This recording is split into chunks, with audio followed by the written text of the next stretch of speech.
Alright, I'm kind of waiting for the paint to dry, so I'm going to work on something else too. So this is going to come, this will be up by the barrel end, where the foregrip is where this is going to attach. It's going to come down and it's going to hang down, and this is where the holes in the buckle is going to be. And then the buckle will be on the end that attaches to the stock. And then that's going to come through, and then that's the way they're going to buckle it. Here, kind of getting out of view here. That's the way they're going to buckle it. And I got to take off.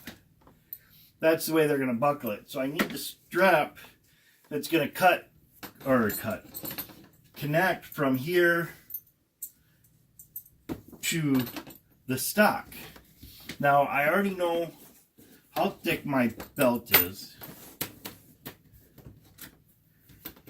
because I can measure it. So now what it is it's time to find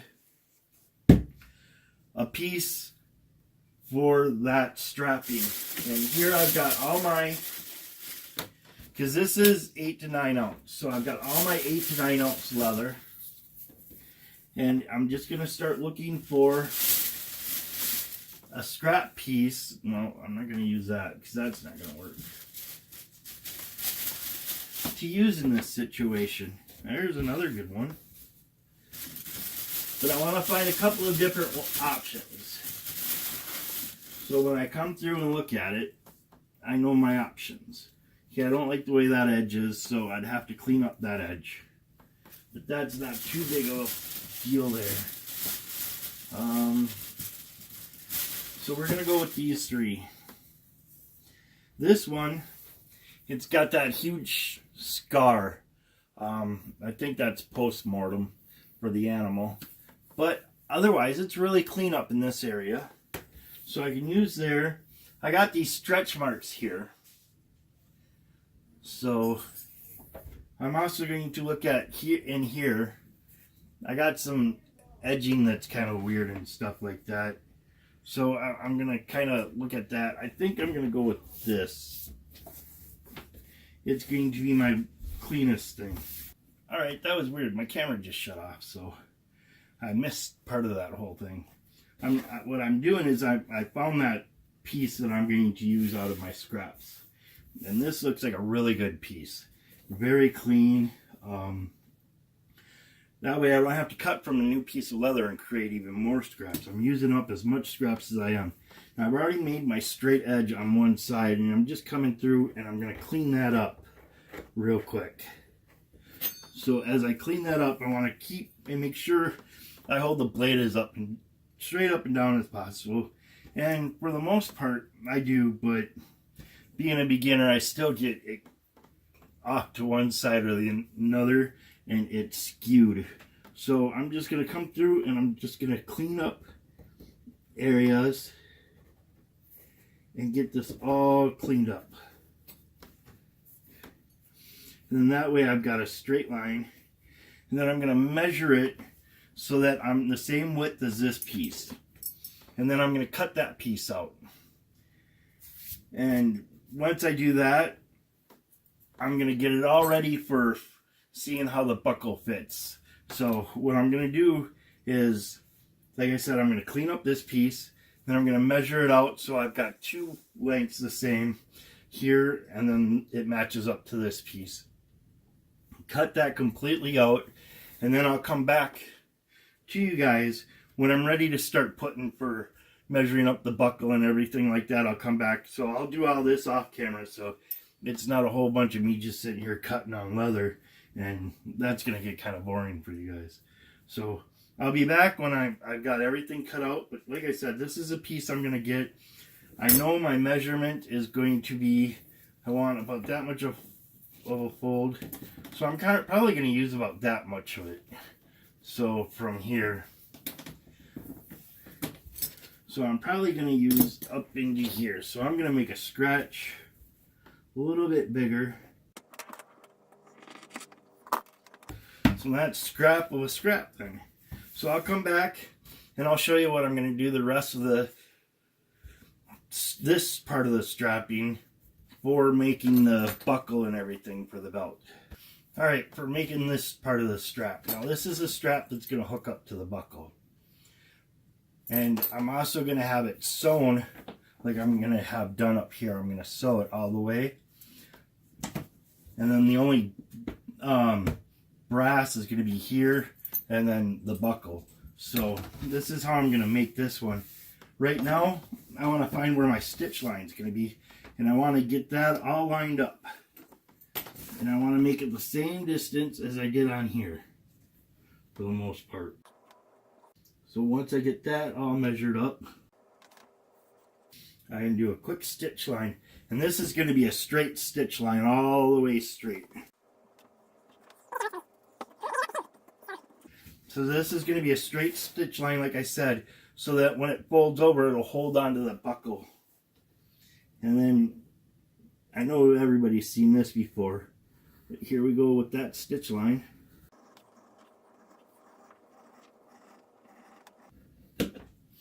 And the stitch line spaghetti. Go over it one more time, get a nice solid line. Now, the whole point of a stitch line is the stitches go inside that line and it's a groove so that the thread is protected by the leather. Anything that rubs against it or catches against it, it's not going to break a stitch. On the back, I'm not going to worry about it too much. It shouldn't be rubbing and snagging against stuff. But as you're going through the woods, this part is going to be the side that's out towards everything, and that might get caught on something. So that's why I'm putting a stitch line on this side. Now this is different. I'm not used to the leather moving and flexing all over the place because of it's so thin on a belt. It's really kind of wavy because of that. Come through where the area that got really wavy on me and clean that up.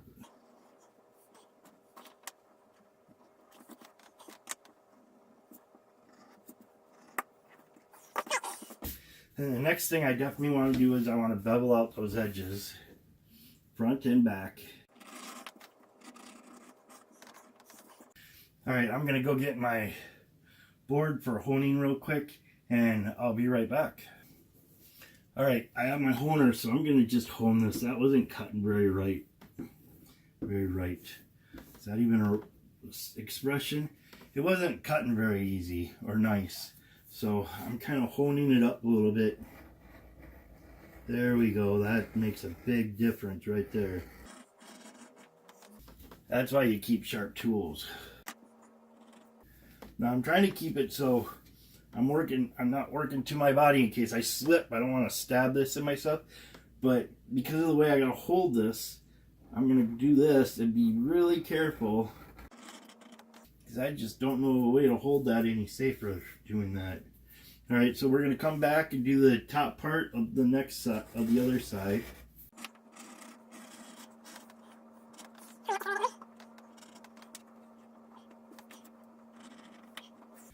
Now I don't want to do this back part just yet because I don't want it.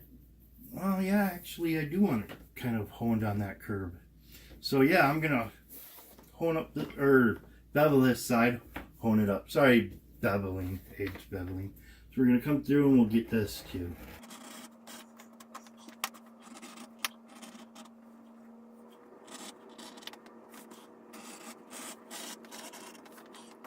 All right.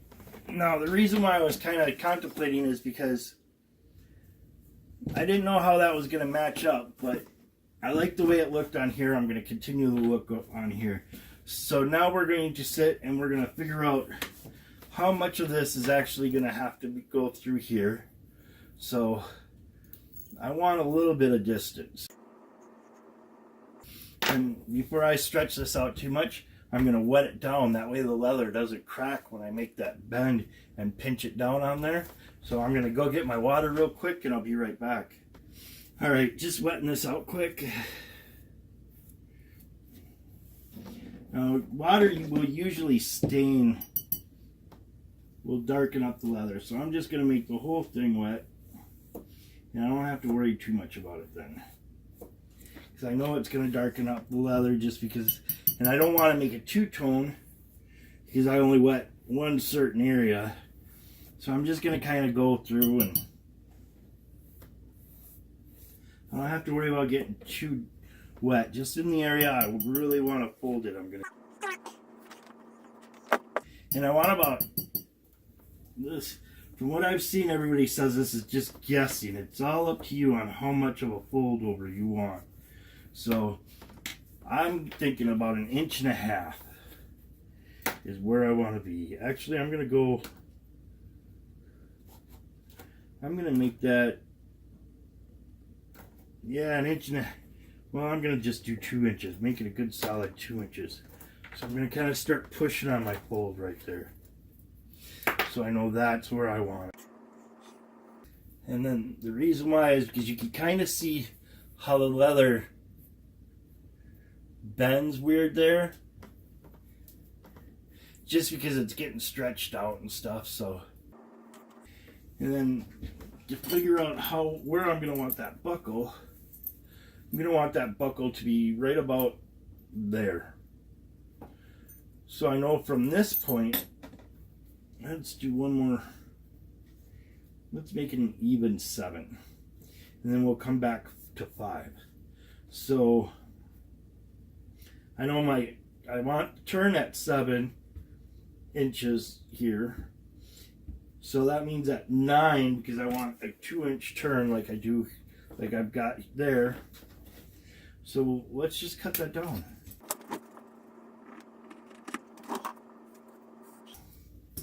So I know this is the length of my buckle. So I want to come back to 2 inches. I'm just going to use this because it doesn't have the center part notched for this. So I'm going to kind of get this good and wet here, like I did on the other side.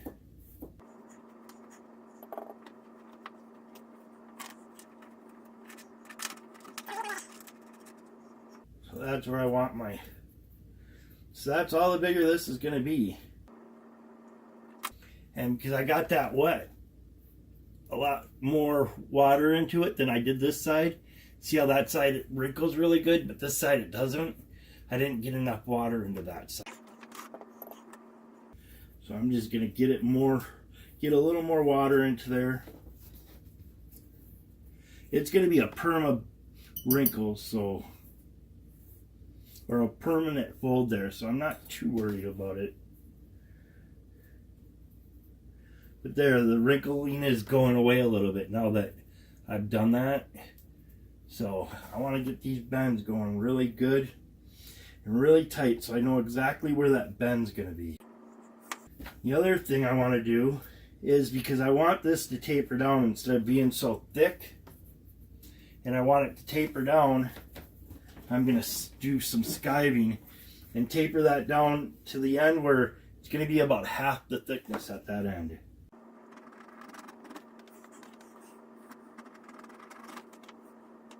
Just a little bit more. And I was really heavy-handed with that this time. I'm starting to get a little bit more comfortable with the skiver. Now that fuzzy at the end, we'll just kind of nick that off right there. And clean up that end. So this is the difference of what skiving does. See how thick that is on this side? But then how that thins out right there. That's kind of what I'm doing. I'm trying to make it so there's not as much material to worry about. And I want to actually kind of skive up into here. Just a little bit where that bend is going to be. So I got that exactly the way I want it. So now I'm going to come back and do this side. There we go. Just a little bit more. And that's the whole point of this skiving, is to thin it out a little bit so it's not as thick, so it looks a lot smoother. I can go a little bit thinner on that side.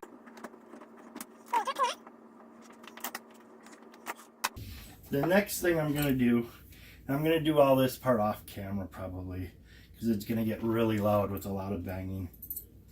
I got to go through and find out which punch I need on this part, so that this will come through and then stick in that hole. Once I find it, I'll do that on camera. I'll punch one hole, and then I won't punch the rest because it's, like I said, it's going to get really loud. I'll punch the hole for the rivet, and it's this is the first rivet I've ever done, so that's going to be kind of cool too. And then here, I want to make sure I cut a hole or a line so that the tongue for the buckle fits through there and can move smoothly and everything like that. And then this side, I don't have to worry about it. It's done. I can actually, I'm to the point where if I wanted to, I could actually sew and actually put that together, because that's exactly the way it's going to be. This is going to be the side with the buckle. Actually, no, I want that mixed around. This is my side that I'm going to have the buckle on. This is the side that's going to have this. So this is going to be my buckle side. Once I do that, then I'm going to find out the hole that best fits this piece, just a little bit wider than it. And then I'm going to have to cut that slot. And all that's got to be done by hand, because I don't have a slot punch. An oblong punch. Maybe it's something I should consider about buying, but those things are pretty dang expensive. They're, you know, you can find the cheaper ones, but sometimes with tools you get what you pay for. So I'm going to have to make a decision, but for now I'm going to have to cut that by hand. I'm going to have to figure out those holes, so that's my next project. Once I get those figured out, I'll come right back. So until then, have a good one, guys.